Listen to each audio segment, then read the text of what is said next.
Good evening. Hello and welcome to this edition of the Startup Central. I'm Nayantara Rai, working from home.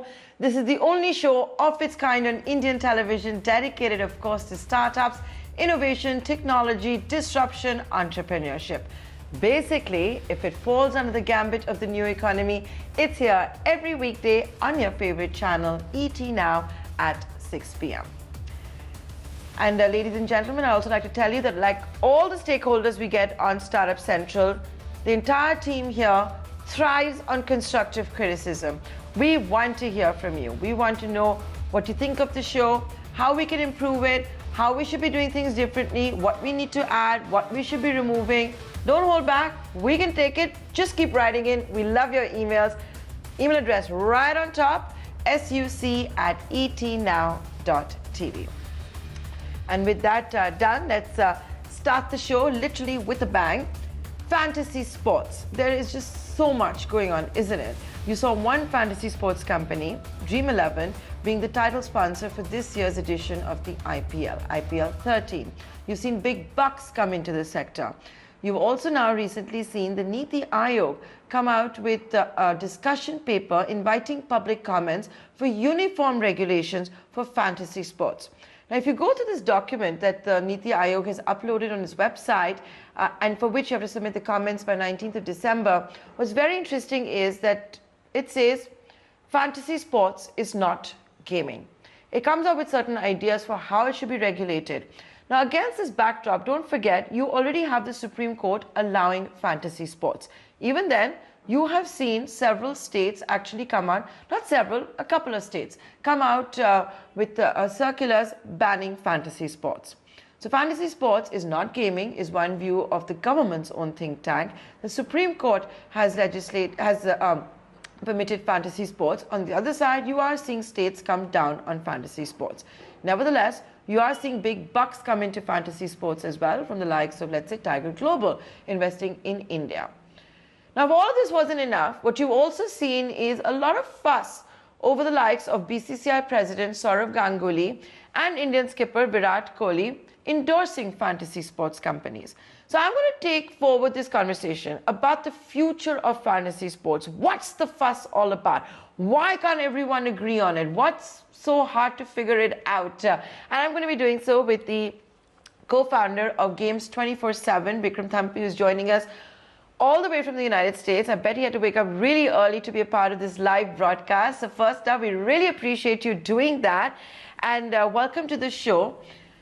I want to ask you the same question I actually asked Harsh Jain of Dream 11 recently. And that is, why is fantasy sports got the image that it does? You know, you've got the likes of MIT and Stanford studying fantasy sports. A lot of the stakeholders believe it's a game of skill. The court has said it's a game of skill. The government think tank is saying it's a game of skill. But everybody's just not on the same page. Thank you, Nayantara, first of all, for having me here. It's a pleasure. I think the key issue is that it's a very nascent space. Skill gaming broadly, not just fantasy sports, skill gaming broadly is very new to India. And I think the fuss is largely because at the end of the day, people are playing for real money. But this is not unusual. I think it's going to take a little bit of time for the people, for the stakeholders in the ecosystem, which includes the government, to be educated about this. That's pretty much how things have moved in the West. There was a time in the US, for instance, when fantasy sports was very controversial. There was a lot of kind of action, legislative action, or state-led action that you were seeing in the US. I was in New York at that time, New York particularly. And then it took about a year or two for there to be good legislation and regulation around fantasy sports. And today it's much more widely accepted, even in the US. So I think it's a natural course of evolution. The industry is doing its best to educate both the people and the government of the country, and it's going to take some time. And I think the the Niti Aayog report, the draft report that's come out, is a step definitely in the right direction in terms of having that conversation between the industry and the government and the public at large to arrive at some sort of an equilibrium where, fantasy sports operate smoothly and doesn't run into the kind of, some of the regulatory, unfortunate regulatory incidents that you just mentioned. So I also want to ask you this one question, which is that the Niti Aayog paper, while it talks about the massive opportunities that exist, whether it is 10,000 crore rupees in foreign direct investments, an opportunity to earn 15,000 crore rupees in tax revenues, all of that, it also says that fantasy sports is not gaming. I want to understand that, is that the government's think tank's position, or is that the worldwide accepted distinction that we see? So gaming, gaming legally is understood to mean gambling, which is, in most jurisdictions, betting and wagering on games of chance, including India. So, you go back to 1996, there's a famous Supreme Court judgment, which was actually concerning horse race betting, where the Supreme Court clearly stated that, as per the laws of India, betting and wagering on games of skill does not constitute gambling. Gambling is only betting and wagering on games of chance. And gambling and gaming, in the traditional sense, if you go to the English dictionary, gambling and gaming are actually used quite interchangeably. And to that extent, I think taking that position that, fantasy sports is actually not gaming is legally right, is also right from the perspective of, as you mentioned, there are researchers at MIT, at Stanford, who all concluded that fantasy sports is a game of skill. You have the High Court of Rajasthan in India, the High Court of Punjab and Haryana in India. You have the BCCI endorsing fantasy sports, taking on a fantasy sports brand as a sponsor. So now there's widespread acceptance of fantasy sports as a game of skill. So I think, I see the Niti Aayog position as a correct one, that it's really not gaming in the sense that, it's not a game of chance. Fantasy sports is a game of skill.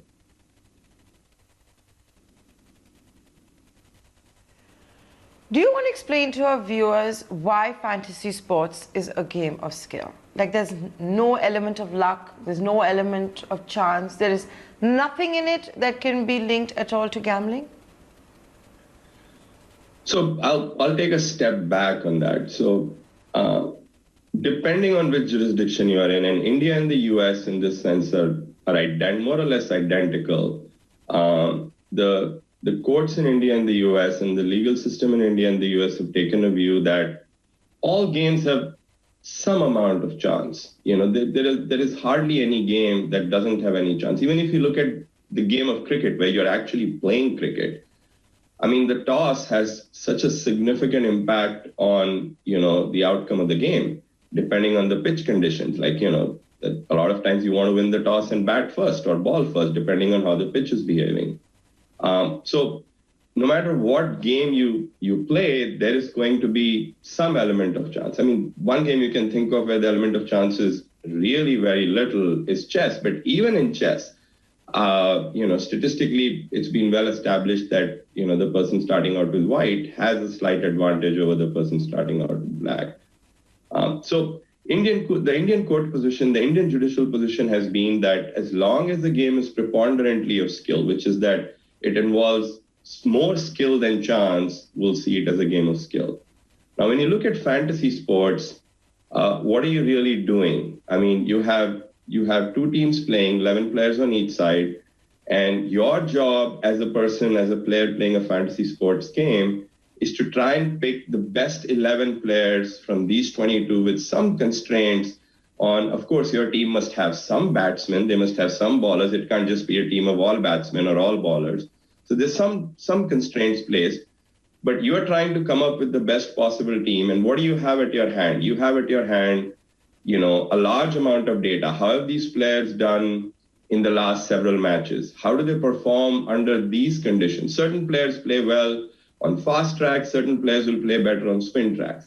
This is all information that, I mean, in India at least, the kind of cricket-loving nation that we are, pretty much everybody has a handle on this information. And most of it is also available freely on the internet for people to browse and get. In fact, most fantasy sports sites will provide you ready access to player statistics, how they performed in recent matches, and so on and so forth.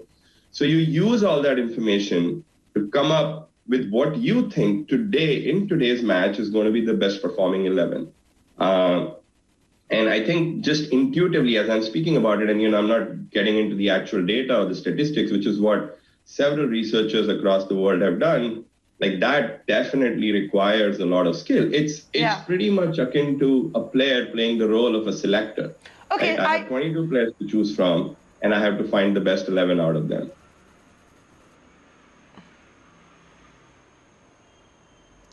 So now my next question to you is that if the top court of the land has said that this is a game of skill and permitted it, the fact that it is picking up, you're seeing genuine interest from the consumer base. To get it right is so difficult. It's as hard as being, in the field, on the pitch, all of that. I want to ask you a very controversial question, and which is this entire fuss that we have seen over the BCCI president, Saurav Ganguly, his endorsement of fantasy sports through your organization. We've seen Virat Kohli also, the Indian skipper, the kind of commentary that has been coming in on this. What is your stance on it? I understand it's sub judice, I get all of that, but is there anything that you can say to us? I mean, to be honest, we find that whole area of questioning very puzzling, to say the least. I think all of us in our lives, you, me, and, most people in public look up to higher institutions that we place our faith and trust in to guide us, to show us the right path. Now, if you look at the history of fantasy sports, you've got the High Court of Punjab and Haryana and the High Court of Rajasthan saying it's a game of skill. You've got the US federal government, which, most people in India might not know this, but in 2005, through the UIGEA, banned all online gambling. But while it was doing this, made an exception for fantasy sports. You've got top-class researchers in the world in world-class academic organizations concluding after thorough analysis of data that fantasy sports is a game of skill. And then you have the BCCI paying heed to all of this, and basically back in, about a few years ago, onboarding a fantasy sports operator as a sponsor. You also have the ICC doing the same thing. And mind you, you had the BCCI doing this when the BCCI was actually being governed by the COA that was appointed by the Supreme Court under the Lodha Committee recommendations. And the COA was supposed to bring integrity, high level of ethics to the operations of BCCI. It's under this framework that you had the BCCI actually onboard a fantasy sports operator as a sponsor.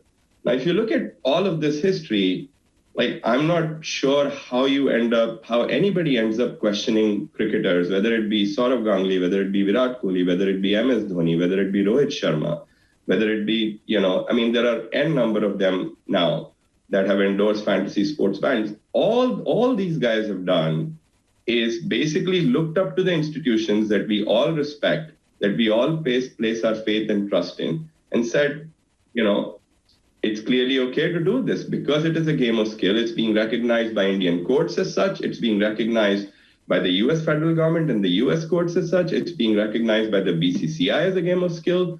And so, it is a legitimate product for us to endorse and for us to engage with our cricket fans across the country.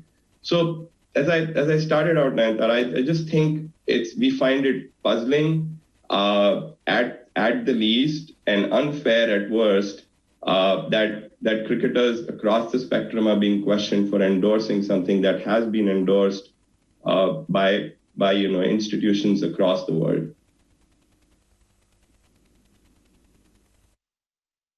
Okay.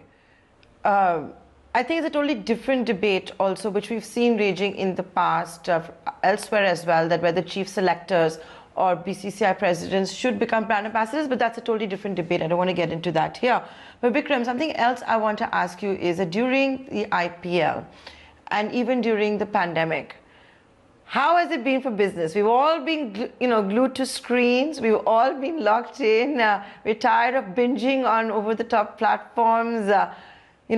There has been a massive, massive surge for gaming, and I'm sure for fantasy sports during IPL. Do you want to take us to what it was like for you folks? It was quite an incredible IPL. I think this is a nation for which cricket is almost like religion, and unfortunately because of COVID, we went many months without any cricket whatsoever. So I think everybody was really looking forward to IPL this year. And I think it was a big relief. Like, I think given how unfortunate the world looks like right now with COVID and everything that's going on around us, I think it was also a big relief. Much needed entertainment, and for the people of India, and something that we're all very passionate about. And that's been very visible, I think, in the IPL numbers, the kind of viewership that IPL's seen this time. And it's also been very evident in the fantasy sports business. I mean, we've literally almost doubled our user base through this IPL season. We've seen tremendous engagement with our users. We've seen users come back from, users that we had acquired in earlier contests, back even in the World Cup days, come back in big numbers during this IPL season. Very encouraging. And we're particularly encouraged by how well the users have engaged with our whole Play with Champions proposition. 60 million plus users, across your various offerings. But having said that, I want to ask you one more thing, Bikram, before I let you go, which is that as we move into the world of vaccines in the post-corona world, will this kind of growth be sustainable? Are we going to see, all of you that could charge whatever it is during the pandemic, continue with that kind of pricing in the post-corona world? Like, I'm just trying to understand what it's going to mean for all of you in the new year. Yeah. I mean, so first of all, I think not just in the fantasy space, but more broadly in the skill gaming space, I think operators through this pandemic have been very responsible. I don't think in the skill gaming space particularly, I don't think operators have, because of people having much more time, that operators have in any way tried to exploit that. In fact, pricing, as you mentioned, as in all skill games, including fantasy sports, the way an operator makes money is basically taking a fraction of the entire pool in any contest that's collected. And we haven't seen any changes on that front through the pandemic. What's really changed is because of the time that people have right now, the amount of engagement that you've seen with fantasy sports and games of skill broadly. Now, to your question about is that going to sustain? It's, I think eventually the pandemic is translating into a broad-based income shock. And, our view is that while people will continue to spend more time playing games, I think just in terms of revenues and the revenue potential the industry sees, you will see a little bit of a lull before things start to go back and go back on an upward trajectory again. Because at the end of the day, the pandemic, as I said, is translating into lower income people, across the country and globally, in fact. Vikram, my final question, and we have to wrap up soon. Have you seen a big markup in your valuations since the pandemic? Are you going in for a fundraise? What's happening at the entity level? Not looking to raise funds right now. Our business has, been very profitable for many years now. I think within the first 5 years of operations, we are profitable. We're investing aggressively in the broader skill gaming space. We're actually investing in the global casual gaming space, and we'll be launching our first game for the North American market in the middle of 2021. So very excited about the many opportunities that we are pursuing right now, particularly with My 11 Circle, our fantasy sports brand. Continuing to invest aggressively, but not looking to raise funds right now. Okay, and in fact, haven't we just seen the US Cricket League also pick up funds from Vijay Shekhar Sharma, as well as Satya Nadella, the Microsoft top boss? I don't know if your game for North America is going to be cricket or what for fantasy, but thank you so much for joining us live on this edition of Startup Central. That's the co-founder of Games 24/7, being very candid at a time when the topic is so relevant. You've got the government looking at the possibility of regulating it, having uniform regulations. I don't know how that's going to go down with the states, and a furor about cricketers wanting to endorse fantasy sports soon after IPL 13. Well, with that, ladies and gentlemen, we're going to take a short commercial break, but stay tuned. A lot more lined up for you on the rest of the show. We're also going to be discussing the kind of placements we're seeing at the IITs and IIMs from startups. Are they ruling the roost? Find out after this break.